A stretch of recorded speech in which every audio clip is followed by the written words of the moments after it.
Welcome back to Thumbs Up SoFlo. Today I have a special guest with us by the name of Michael Javaherian, who happens to be a local artist that really has refined a way of bringing what a client is looking for into his artwork.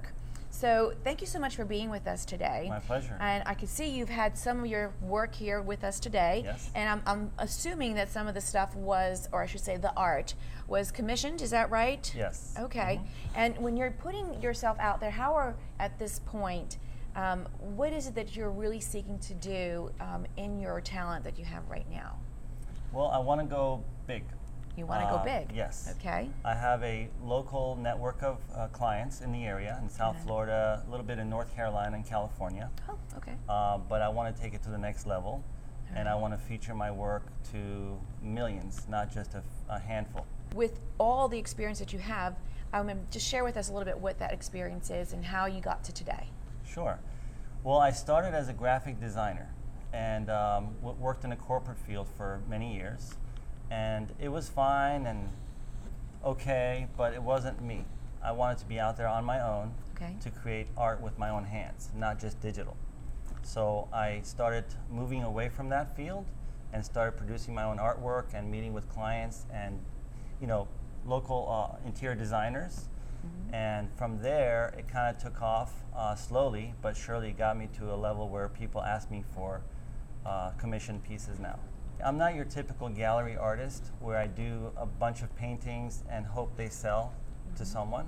Okay. I specifically do it for a commission. I'm commissioned for a specific client for the work.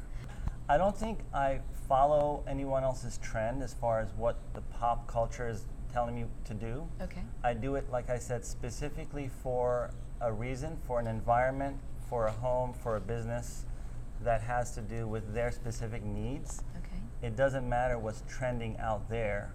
It's not that type of work.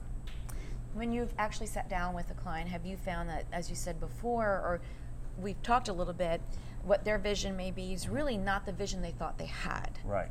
And so how is it that you approach that conversation and say, I really think you're talking about this? How do you manage that? That's a great question. Sometimes it's difficult because when they think they know, and I try to kind of gear them towards what is really going to happen as a final result, it's a difficult conversation, but I've learned to let them say their piece because ultimately it's their home, it's their business environment, and it's what they want to have done. So I try to, it's a skill that's developed over years, to let them tell me what they want, and I can sort of navigate through that, still give them what they originally wanted, but in a way that's going to work. That's great. That's why you do what you do with your talent. Do you find yourself in different settings where you suddenly find yourself doodling and already putting together an idea? Sure. From time to time, I'll just go to the environment. Like if it's a multi-million-dollar mansion and they want like several pieces done, of course I'll tour the house, I'll sit down with the family, I'll doodle while I'm on site. Other times, if it's just a regular family that's seeking an artist, I'll again do the same thing, but it's more family oriented. I'll get to know the kids, the dogs, they jump on my lap. You get everyone involved in the emotion of this one particular piece. Yeah, often I'm like sketching with one hand, I'm petting their dog in the other hand. It's just like very friendly and open. It is a feel thing. You have to feel your environment, feel the energy from the client, and also be able to articulate what you want done and how to turn an idea into an actual finished piece. So tell me a little bit about the largest piece you've ever worked on. How long did it take, and what was the theme or the essence of the painting that you were trying to bring?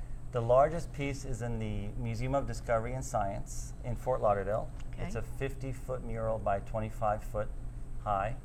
And the theme was to create an ecoscape, Florida ecoscape, because it's a museum, and everything had to be very specific. The trees had to be a certain type of tree.